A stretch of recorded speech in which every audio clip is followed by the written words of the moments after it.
वंदे भारत में आज सबसे पहले संसद के बजट सत्र की बात करेंगे। 9 फरवरी तक बजट सत्र चलेगा और आज प्रधानमंत्री नरेंद्र मोदी राष्ट्रपति के अभिभाषण के धन्यवाद प्रस्ताव का जवाब देते सुनाई दिए और इस दौरान प्रधानमंत्री मोदी एक्शन में दिखे। अधीर रंजन चौधरी और राहुल गांधी समेत विपक्षी सांसदों को जमकर सुनाया।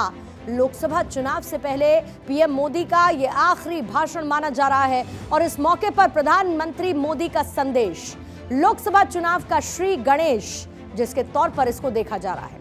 इधर बीजेपी के लिए कल का दिन अहम। मंगलवार को उत्तराखंड विधानसभा में यूसीसी बिल को रखा जाएगा। 2 दिवसीय विशेष सत्र में बिल को पास कराया जाएगा और जब बिल पास हो जाएगा तो उत्तराखंड आजाद भारत का पहला राज्य होगा जहां पर यूसीसी को कानूनी अमली जामा पहनाया गया। तीसरी खबर, 31 जनवरी को जहां जूनागढ़ में मौलाना मुफ्ती सलमान ने भड़काऊ भाषण दिया, इसके बाद मौलाना के खिलाफ मामला दर्ज हुआ और मुकदमा दर्ज होने के बाद मुंबई पुलिस ने मौलाना को गिरफ्तार किया। लेकिन जिस तरीके का स्टेटमेंट मौलाना ने जूनागढ़ में दिया, इसके बाद ये कहा जाने लगा कि हेड ब्रिगेड का नया भाईजान तैयार हो चुका है। तो आइए खबरों की शुरुआत विस्तार से करते हैं और शुरुआत करेंगे प्रधानमंत्री नरेंद्र मोदी के साथ, जो कि आज लोकसभा में राष्ट्रपति के अभिभाषण पर धन्यवाद प्रस्ताव पर जवाब देते सुनाई दिए। इस दौरान पीएम मोदी ने अपने कार्यकाल की उपलब्धियां गिनवाते हुए कहा कि देश में एक ऐसे मंदिर का निर्माण हुआ जो कि भारत सालों साल तक देश की महान परंपरा को ऊर्जा देता रहेगा। पीएम मोदी ने करीब 1.25 घंटे तक सदन में भाषण दिया और इस दौरान कहा कि मैं कभी भी आंकड़ों के चक्कर में नहीं पड़ता, लेकिन मैं जो देश का मूड देख रहा हूं उसे देखकर लगता है कि एनडीए को 400 पार विपक्ष कराकर मानेगा और यह भी कहा कि बीजेपी को 370 सीटें दिला देगा। लोगों ने नया नया मोटर मैकेनिक का काम सीखा है और इसलिए अलाइनमेंट क्या होता है उसका ज्ञान तो हो गया होगा, लेकिन मैं देख रहा हूं अलायंस का ही अलाइनमेंट बिगड़ गया। तो हमने पहले कार्यकाल में यूपीए के समय के जो गड्ढे थे वो गड्ढे भरने में हमारा काफी समय और शक्ति लगी। हम पहले कार्यकाल में वो गड्ढे भरते रहे। हमने दूसरे कार्यकाल में नए भारत की नींव रखी और तीसरे कार्यकाल में हम विकसित भारत को निर्माण को नई गति देंगे। लेकिन मैं देख रहा हूं देश का मिजाज एनडीए को तो 400 पार कर पाई के रहेगा, लेकिन भारतीय जनता पार्टी को 370 सीट अवश्य देगा। पूरी ठाकुर अति पिछड़े समाज से ओबीसी समाज के उस महापुरुष के साथ क्या व्यवहार हुआ था, किस प्रकार से उनके सब जुल्म के 1970 में बिहार के मुख्यमंत्री बने तो उनको पद से हटाने के लिए कैसे कैसे खेल खेले गए थे। उनकी सरकार अस्थिर करने के लिए क्या कुछ नहीं किया गया था। आदरणीय अध्यक्ष जी, कांग्रेस को अति पिछड़ा व्यक्ति बर्दाश्त नहीं हुआ था, लेकिन हम आज आपके सामने विश्वास से खड़े हैं, इस पवित्र सदन में खड़े हैं और मैं आपको विश्वास दिलाता हूं कि 30 साल हम नहीं लगने देंगे। ये मोदी की गारंटी है। मेरे तीसरे कार्यकाल में देश दुनिया की तीसरी आर्थिक शक्ति बन जाए। और अब खबर है चंडीगढ़ मेयर चुनाव को लेकर। आज सुप्रीम कोर्ट ने चुनाव में धांधली के आरोप को लेकर चुनाव अधिकारी को जमकर फटकार लगा दी।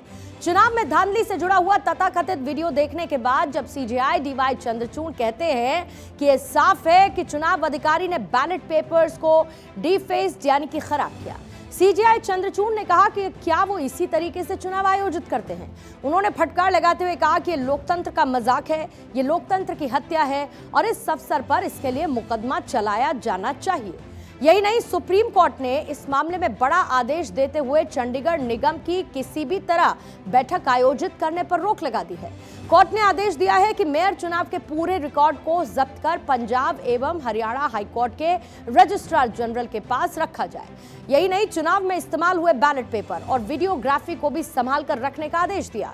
इसके साथ कोर्ट ने निर्देश दिया कि चंडीगढ़ निगम का आगामी बैठक उसको स्थगित कर दिया जाता है और सुप्रीम कोर्ट ने कहा कि अगर हम संतुष्ट नहीं हुए तो नए सिरे से चुनाव कराने होंगे। इधर सुप्रीम कोर्ट ने चंडीगढ़ मेयर चुनाव के चुनाव अधिकारी यानी कि अनिल मसीह को इस मामले की अगली सुनवाई के दौरान मौजूद रहने के आदेश भी दे दिए। सीजेआई डीवाई चंद्रचूड़ ने कहा कि चुनाव अधिकारी 19 फरवरी को होने वाली सुनवाई के दौरान मौजूद रहें और वीडियो में दिख रही कारगुजारी पर कोर्ट को अपना जवाब दाखिल करें।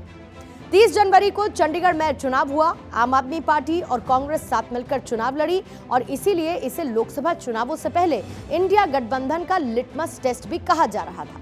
लेकिन बीजेपी ने संख्या में कम पार्षद होने के बाद भी 4 वोटों से ये चुनाव जीत लिया था।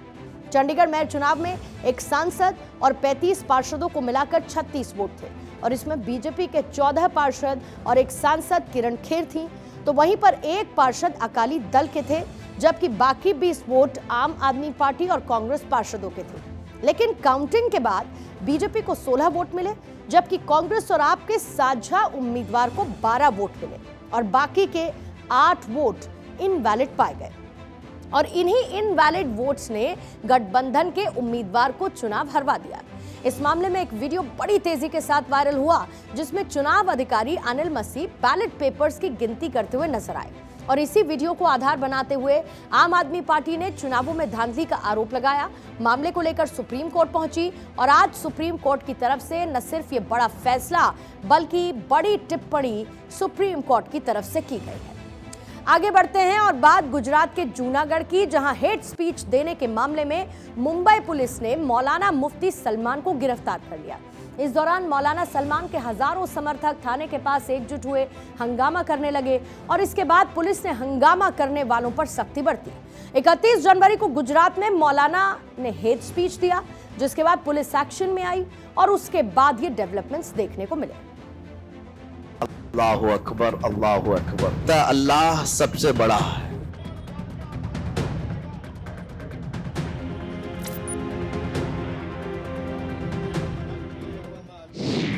मुफ्ती की जहरीली जुबान, गिरफ्त में मौलाना सलमान।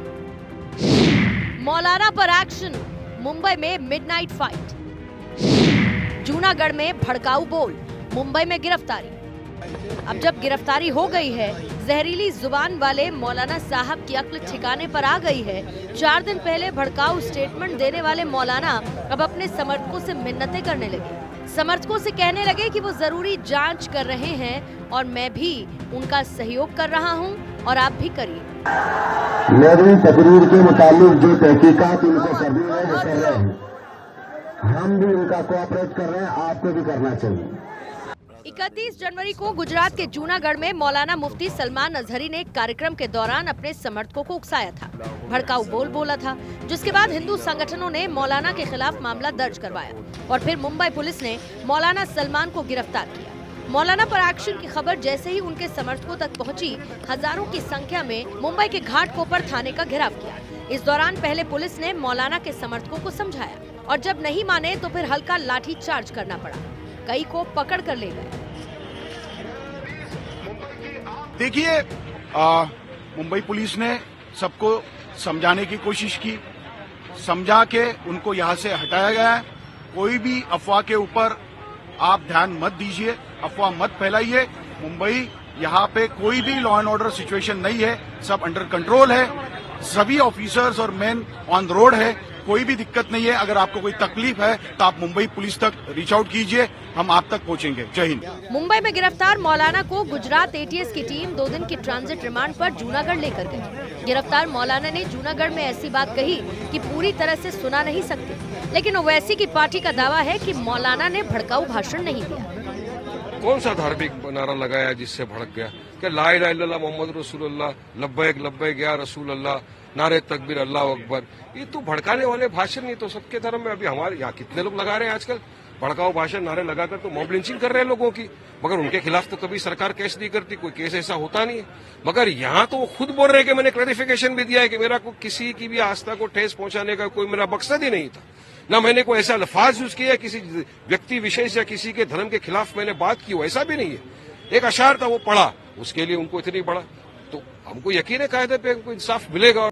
ये पहली बार नहीं है, बल्कि इससे पहले भी कई बार मौलाना सलमान भड़काऊ भाषण दे चुके हैं और ऐसे में मौलाना मुफ्ती सलमान अजहरी के बारे में जानना जरूरी है। मौलाना सलमान खुद को इस्लामिक रिसर्च स्कॉलर बताते हैं। वो जामिया रियाजुल जन्नह अल अमान एजुकेशन एंड वेलफेयर ट्रस्ट का संस्थापक है।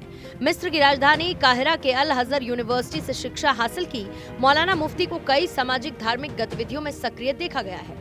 मौलाना मुफ्ती की तरह कई सारे लोग जहरीली जुबान बोलते हैं। जरूरत इस बात की है कि इस पर लगाम लगाई जाए, किसी मजहब के खिलाफ बोलने वालों को सख्त से सख्त सजा दी जाए। Bureau report, Bharat 24।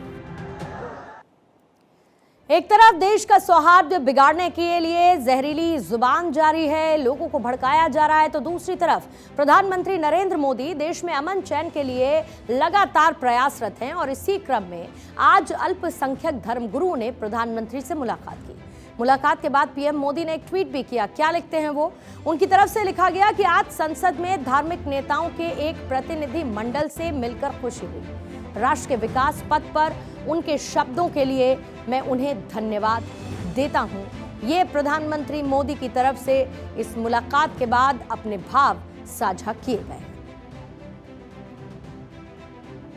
एक बार फिर से आपको तस्वीरें दिखाते चलें, जब धार्मिक नेताओं से अल्पसंख्यक धर्मगुरु से प्रधानमंत्री मोदी की मुलाकात हुई और प्रधानमंत्री मोदी जब सर्वधर्म समभाव की बात करते हैं, सबका साथ सबका विकास की बात करते हैं, तो प्रधानमंत्री मोदी अल्पसंख्यकों को भी आगे लेकर जाते हैं और उसे इस मुलाकात के जरिए, चेहरे के हाव भाव के जरिए समझा जा सकता है। धार्मिक नेताओं के एक प्रतिनिधि मंडल से मुलाकात के बाद प्रधानमंत्री खुश नजर आए।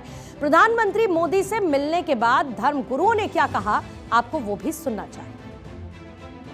आज का जो ये हमारा सबका यहाँ नए संसद भवन में तमाम सभी धर्मों के धर्मगुरु यहाँ मौजूद थे। आज के इस बदलते भारत के ये तस्वीर थी कि हमारी सबकी जातियाँ ज़रूर अलग हो सकती हैं, लेकिन हमारा जो सबसे बड़ा धर्म है इंसान और इंसानियत, और भारत में रहते हैं हम भारतीय हैं। आओ हम सब मिलकर भारत को मजबूत करें, भारतीयता को मजबूत करें। राष्ट्र सर्वोपरि है। We are all one. Our thoughts, our perspectives might be different, but one Father, we are His children. Meeting was wonderful. The PM, the Vice President, they gave us enough time. Very kind of. बहुत खुशी हुई, सभी धर्म गुरुओं ने उनको bless किया, आगे बढ़ो। सभी धर्म, जाति, संप्रदाय भारत में आदि अनादि काल से एक रहे हैं, आज भी एक है। और भारत में वासुदेव कुटुंबम की जो बात है, उसी का मैसेज लेकर हम आए थे।